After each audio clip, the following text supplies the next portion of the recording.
Sure, if I had reminded jokes are you. kind of tailored to the 5-year-old age. Yeah. That's how old my daughter is.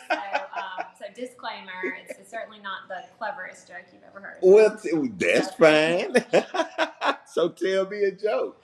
Okay. Well, if Jesus were alive today, what kind of car would he drive?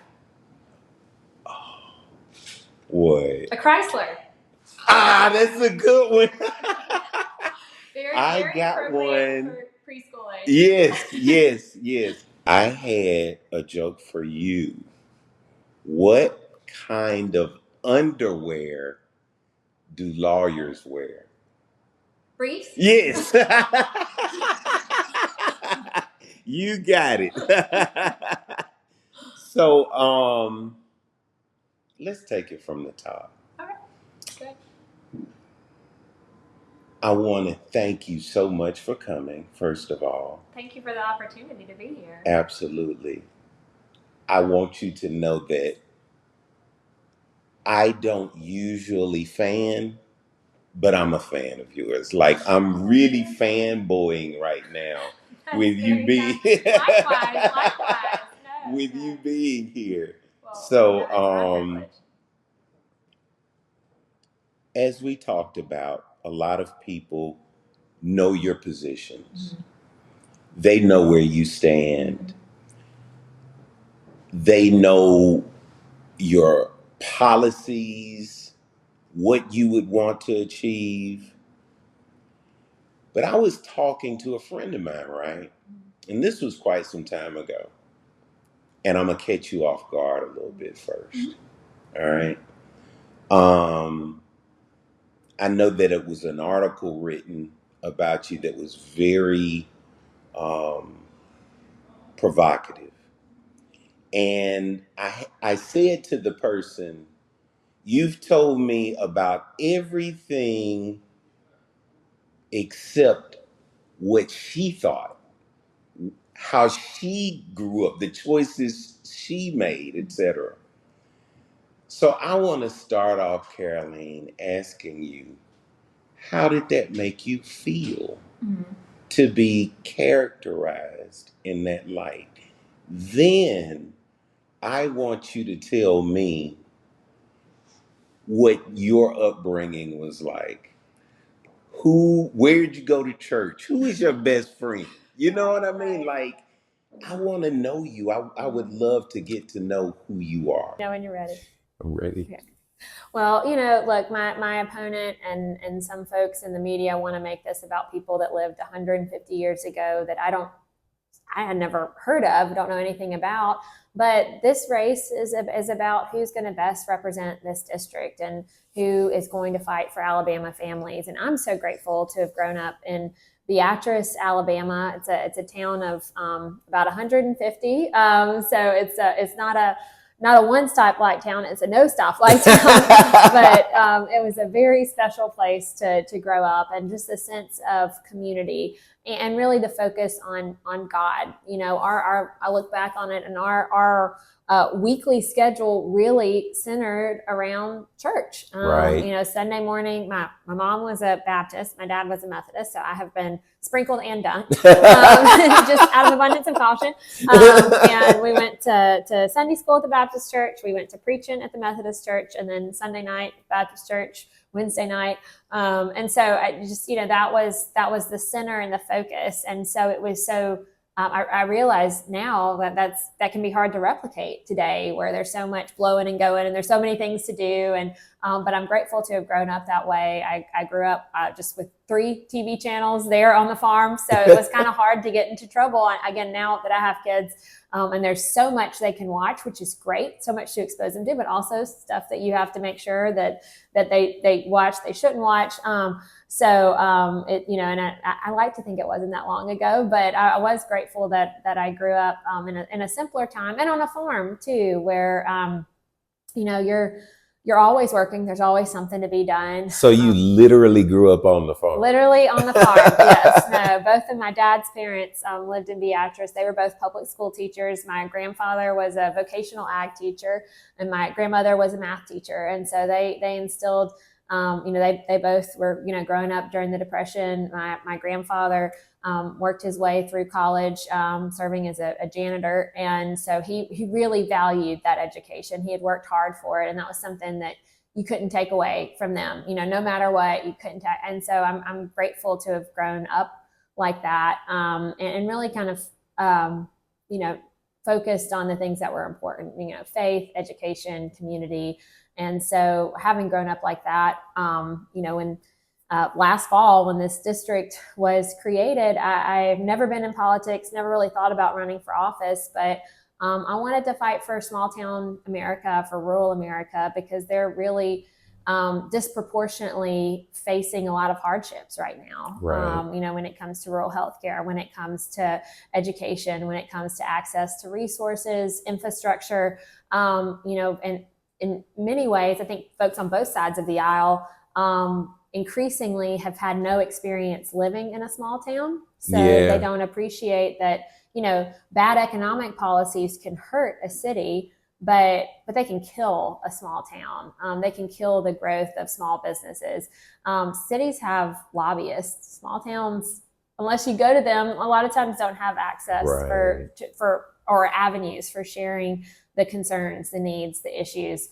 Now, growing up, did you have any siblings? Yes, I have a younger sister. And she's an architect. She got all the creative genes in the family. But no, we're really close, and I'm so grateful for her. Now,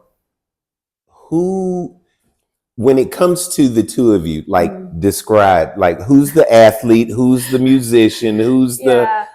Yeah, well, neither of us are athletes, I'm sorry to say. So we like to watch sports, but yeah. No, what's your favorite sport? I love football. It's hard to beat football. So grateful for, and so proud. And people ask, do you Alabama or Auburn?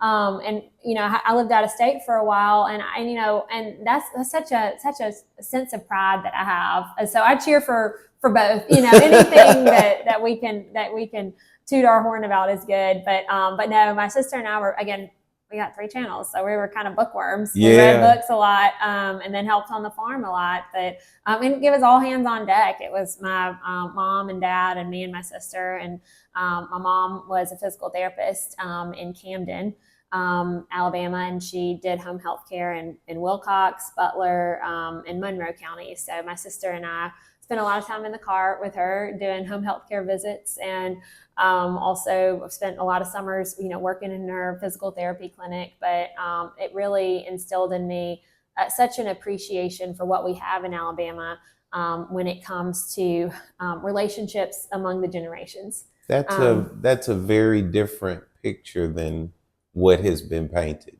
Yes, I would say that. Yes. No, especially when my opponent has a net worth that's about 3 times what mine is. Right. So now, in high school, what was that matriculation like? And I can't help but to ask how many people were in your high school class. Yeah, I graduated with 35. And so I was always interested in the law. I think because I did a lot of reading, always interested in the law and the legal system, and also growing up in Monroe County, the literary capital of Alabama, right? Where To Kill a Mockingbird was written. You go to Monroeville and everything's named Mockingbird this, Mockingbird that. So it's very pervasive, but also a sense of the good that attorneys can do, attorneys with integrity, which you don't hear. You hear a lot of lawyer jokes. You don't always hear about that. But so I'm very, very grateful to have gotten to go to law school, and then I practice real estate law. And I love about that is that it's very collaborative. And most people at one point or another in their life need a real estate lawyer. They're leasing an apartment, or they're buying a business, or they're selling some land, or something. So it's very, very tangible. And again, it's a type of law that, sure, you're negotiating against the other side. You're trying to get the best deal for your client. But at the end of the day, both sides want the deal to close. Both sides want the lease to be signed, and that moves things forward. And so that's what I think, when I told my fellow attorneys at my law firm that I was running for office, they said, well, you're not a litigator.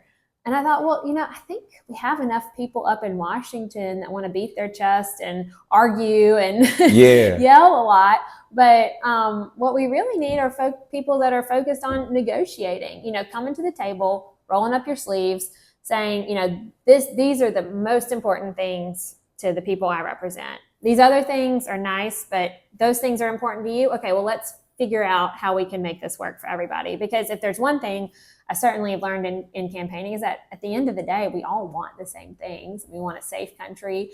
We want our kids to have opportunities. It's just, there's a difference of mind on the solutions to getting there.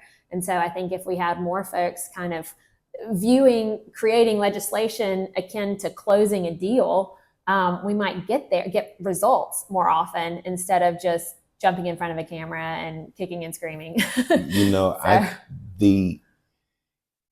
One of the things that I do is just kind of a joke. No, it's not a joke. It's real. It's real. I give relationship advice. I give really good relationship advice. I could see that. And tell my husband to hang in there the next 3.5 weeks.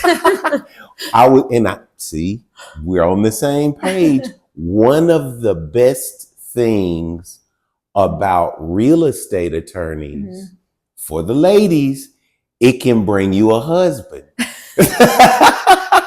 You got to tell us your love story. Yes, well, that is true in my case. Yeah, no, I went to Baylor for law school in Waco, and then my first job, I got a job at a firm in San Antonio, and so I was practicing real estate law. And my husband was a real estate broker, and so at that point he was just an agent. He eventually became a broker, but we met, and a lot of times. Agents and attorneys are kind of button heads because the agents don't get paid until the commission is paid at closing. And a lot of times attorneys say, wait a minute, we can't close just yet. We've got to make sure this is okay and check that box. And so, but in both of our professions, it's good to kind of see the perspective. I think it's been helpful to both of us in our professions because, sometimes he'll see where, when he wasn't using my legal advice, a different attorney, you rush through a closing and then you realize after the fact, there's this real big issue with a gas line easement. And if we had gotten this cleared up before closing, it would cause a lot less headache down the road. And for me, it's good to keep perspective and be like, okay, let's focus on the things that are truly important, and let's not just delay because again, the property can't get sold and they can't start their business, and the broker can't get paid until we get this closing. And one of the attorneys I first worked for said the worst thing you can be as an attorney sometimes is overzealous. Wanting to make everything just perfect. But a lot of times clients, they come to you and they come to you because they're in a situation where they need counsel, they need advice, and they want you to focus on the things that are important to them, but they don't want to pay for you to mark up the document in 1,500 different ways. So making sure that's another benefit of having been a real estate lawyer, was just having to really learn how to listen and try to identify what's important to my clients and not focus on the stuff that they don't care about, because they don't want to pay me to have, did all this research on this issue and they're like, that's not important to me. I think it's, I could always be better, but it's helped me be a good listener. And that's what I've tried to do most in the campaign, is just listen, because there are so many stories, there's so many issues, there's so many needs, and you're never going to know that if you don't get out in the district and spend time, and certainly in Mobile and Montgomery, but in all the rural areas in between, and just listen. You did it yourself just then, but I want to challenge you when you listen to this, go back and take out client and insert your constituents, right? And literally everything you just said brings a skill set to that. But I would be remiss if I didn't ask you a political question. With you being here on the heels of having the debate on AL.com with Shamari Figures, Was there anything not said? Was there anything Mm-hmm. not covered that you wish they had? Yes, no, we didn't really talk about education. There wasn't a question dealing with education, and education is the key to everything. And certainly the future of this district, and that's one area where I think we are really failing, and we have got to do better. We're not equipping our young people with the skill set that they need to have high-paying 21st century jobs. We have a brain drain problem. We've got young people leaving and never coming back. And then we also have young people kind of feeling hopeless and dropping out of school and not having access to careers that would serve the needs of the communities in which they live. I'm grateful to the state legislature for the CHOOSE Act for providing families in our lowest income brackets with the resources and the funding to have a choice, because there are too many children that are trapped in failing schools. And I believe that every child in this district, regardless of income or zip code, deserves access to a quality education. I mean, if you look at our federal Department of Education up in Washington, the average federal Department of Education employee in Washington, their annual salary is over $100,000 a year. Whereas the Alabama public school teacher's annual salary on average, so it's probably lower in District 2, is about $53,000 a year. And that's just not right. That should be the other way around. The other way around. No, yeah. I mean, again, as the granddaughter of public school teachers, there is not a more noble, well, teacher and soldier and preacher, which I also consider as teacher too. I mean, those are and soldier. Are the most noble professions. Sure. And our federal education dollars should be going to support students and compensate teachers. That is the future of not just our country, but the future of our district, and ensuring that we empower these young people. And you see some examples of that in Baldwin County. There's a Baldwin Prep Academy. This is their first year, but it creates vocational training, and they start in 7th grade. So I think that's also really important. We can't just expect to reach high school seniors and say, "Oh, you don't want to go to college? Well, here, have you thought about this career?"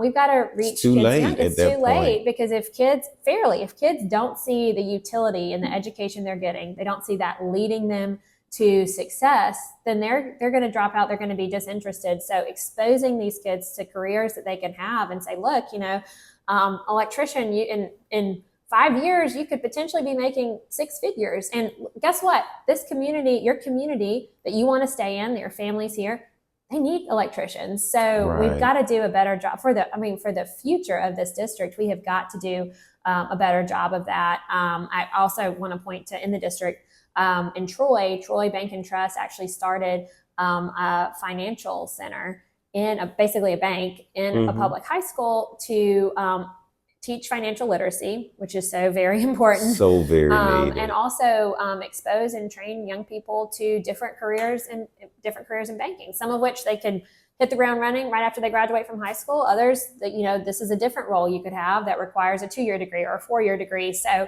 there's opportunity for public-private partnerships. And I definitely think we need our businesses in the district to step up and say, look, we need to expose these young people to a job they could have at our company. And we need to help the schools, give them, the support that they need to help them train these young people if they're interested in this particular avenue. So we've got, there's unfortunately not just a single solution, but it certainly starts with getting focused on that, in ensuring educational freedom, and then also sending a lot of those federal taxpayer dollars down to the states to actually give to the students and the teachers instead of federal bureaucrats up in Washington, D.C. Now, if you have any shout outs, I want you to give them, and I want you to take the opportunity to look in that camera and tell voters to vote for you. Well, thank you for that opportunity. But I have so many shout outs that it would probably take me the rest of my life to make all the shout outs I need to. And that's actually the hardest thing about the campaign, honestly, has been trying to find a way. You're running and gunning and I thought it was so interesting when you brought up that you stayed in people's homes, like they opened their doors to you. People have let me sleep in their spare bedrooms, on their couches. People have, invited me to cheer on their kids at a football game, have shared their church Wednesday night Bible studies with me. I mean, I will never be able to adequately thank all the people that have shared their stories with me, that have been so generous and hospitable, that have inspired me, because that's what, again, coming into this as having never been in politics, there were a lot of folks that said, you're going to be really jaded and you're going to get really cynical. And this whole process is going to make you, really discouraged about the state of mankind. And I mean, certainly there's a lot that goes on in Washington that is counterproductive and discouraging. But as far as, what I've seen on the trail, it could not be more opposite from the truth. I'm encouraged, I'm inspired by people who are seeing needs in their community and working hard and making sacrifices to try to make their communities better. People that are far, far better than I am, really taking the time to be engaged and to be active. And it's truly, again, it's just been an experience I'm so grateful for. And I'll never be able to thank everyone, but just know that to each and every one of you, I'm inspired by you, and I want to be your voice in Washington, D.C. I ask humbly for your vote. I'm certainly not the perfect politician, but know that I want to hear from you. I want to listen to you. My door will always be open, and you will always be in my heart and my thoughts and my prayers, and I want to fight for you in Washington, D.C. Please vote for me on November 5th. Was that okay? That was good with me, if it's okay with you. Again, I'm new to this, so that is the one thing. I am not going to get in trouble with the girls.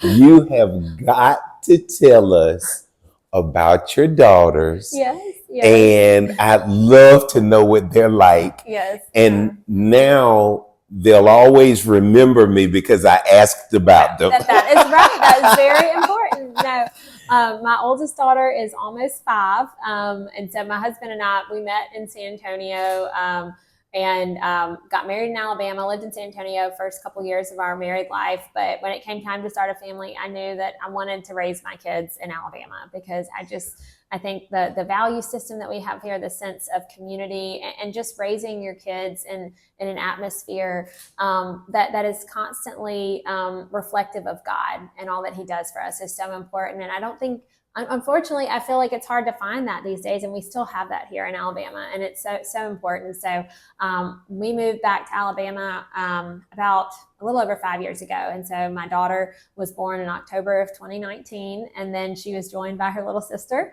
about 3 years later in August of 22. So they definitely keep me busy, but also, that's one of the reasons I'm running, because I want them to have opportunities in South Alabama. If they explore the world or jobs take them elsewhere, that's their choice, but I don't want them to leave because there's nothing for them there. And so many other young people I see leaving and not coming back. And we've got so many incredible resources and the best people in the world. And we need young people to come back and reinvest and create these opportunities for the next generation. I mean, that's part of stewardship, what God wants us to do, what we see in the Bible over and over again. Adam was a steward of the animals, and then Hannah was a steward of Samuel.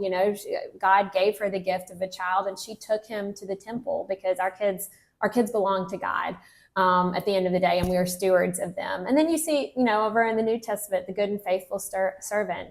The Lord wants us to be good caretakers of the gifts that He has given us, and I think we recognize that here in Alabama, and I witness that day after day on the campaign trail. People trying to be good stewards, making our earth fruitful, making our communities productive. And so I'm very, very grateful to grow up in a place where stewardship is front and center. And when we were talking off camera, you brought up a beautiful sentiment as far as having them around older generations. Yes, yes. No, no. Well, that's why it's been really special. Obviously, my children get to spend a lot of time with my parents, which is special, but also with other older people, people that were special to me growing up. And I think that's so important. I think we still have that here in Alabama because you see in some, really urbanized areas, kind of the compartmentalization of ages. The kids play together, they all do kid stuff, and the adults do everything's the, 35 to 40-year-olds. Yeah. And so, but it's so important. I mean, our older generations have so much wisdom to share. And it's so important that our youngest generation spend time with the oldest generation. Of course, their grandparents, but also so many other folks that have the time, the luxury and the time, maybe they're retired to take a breath and spend time with the younger generation. Because a lot of times the parents are running around crazy like chickens with their heads cut off. I know I am a lot of the time, trying to get food on the table, trying to get their backpacks packed. And so I'm grateful that in Alabama we really have a sense of intergenerational support and love that, again, you don't see everywhere else. Is their relationship like the relationship between you and your sister, or is it different? They're a little bit closer in age than my sister and I are, right. And I would also say they're a little bit more high energy than my sister and I seem to be. So they're always wrestling, and but no, I'm so grateful for my sister, and I'm grateful to have two girls, and I hope that they'll grow up to be as close as my sister and I are. So.